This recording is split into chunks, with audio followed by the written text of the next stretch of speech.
Hello and welcome. We've been talking an awful lot around supervision, and one of probably the hottest topic on supervision is how much supervision do I need, how many hours, and when.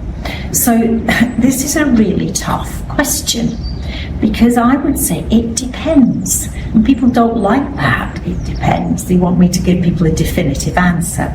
So I'm going to give it a go. I'm going to see.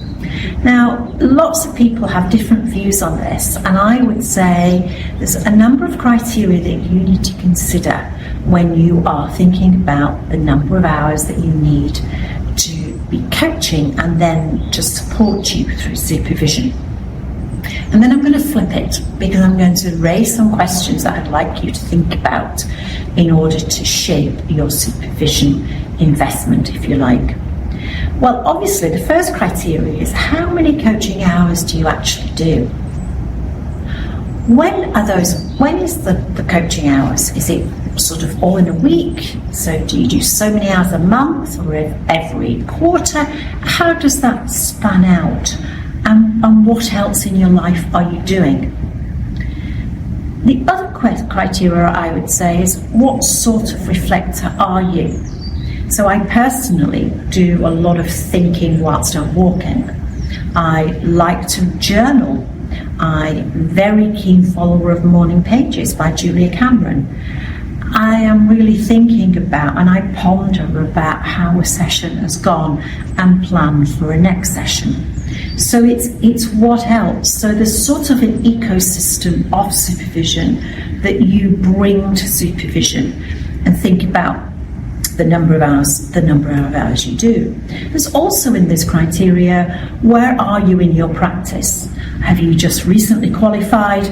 Are you an experienced coach? Have you not coached for quite a few years, but you qualified? And so on.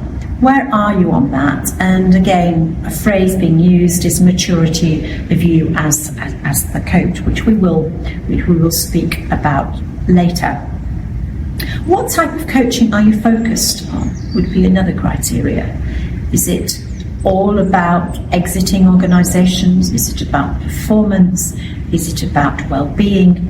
Is it about career? And all of those may have different inputs depending in terms of supervision and the number of hours. Some would argue that if you're working in an emotional context a lot of the time, that may well need more hours than if you're much more about a task-driven actions type coaching. So think about that. Also think about, what difference are you making as a coach? And that, I would say, relates to the client feedback. So if your client is feeding back to you and there are some challenges for you, then you're going to need support and more. So I would suggest that you think about the number of hours that you're coaching and how you're going to invest in the supervision.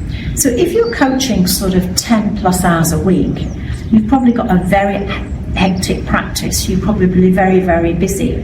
And if you follow my rule of thumb that for every 10 hours or every 1 hour you're coached, you need another hour to prepare and reflect, then I would say you should be thinking about supervision every 4 weeks. And you might say, oh my goodness, that's a lot of supervision. But think about the volume of coaching. How many people are you impacting or potentially impacting through your coaching? And that could be fabulously great results, performance shining from the stars, or vice versa. You are waning in your practice and you need to be supported. And remember, I refer to supervision as support, stretch, and sustenance. So that's the purpose. If you're coaching more than 10 hours a week, then I think personally you should be investing in that supervision and thinking about that within your 4-week period.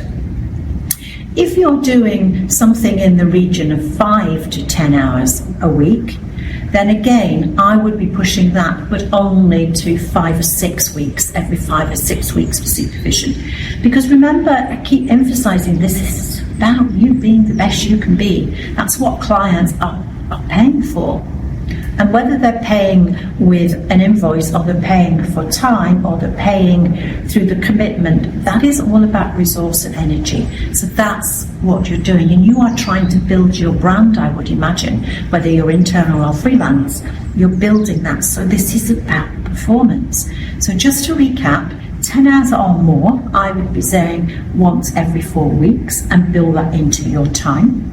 If you're doing 5 to 10 hours, I would push it, but not very much, 5 to 6 weeks in there. And if you're doing less than that, maybe once every 8 weeks. Or if you're doing very, very limited coaching, so 1 or 2 hours a month, then once a quarter. Because I said I would flip it for you, but I'm going to ask a question. If you're coaching very little, then does that need more or less supervision? Where are you? What do you need? If you stop doing something, then we often need more effort to do it again and practice, because it is about supporting you. If you've exited coaching because life has taken you in a different direction, you've been off away due to health or due to maternity leave or a project that's taking you somewhere else in your life, then that needs you to be supported to get back into the profession, to return. So I often advocate what I call returners coaching and returners supervision. So think about that. So just to recap and be really clear, over 10 hours, I think we're talking every 4 weeks. 5 to 10 hours, push it to 5 to 6 weeks. Any less than that, I think if it's round, you're heading to north of to 5 in hours, then you should be thinking about every, say, 2 months. If it's less than that, once a quarter. And if you're returning into coaching, that's an essential part. And really think about, what do I need to get back? Remember, supervision is your nutrition to build your sustainable practice.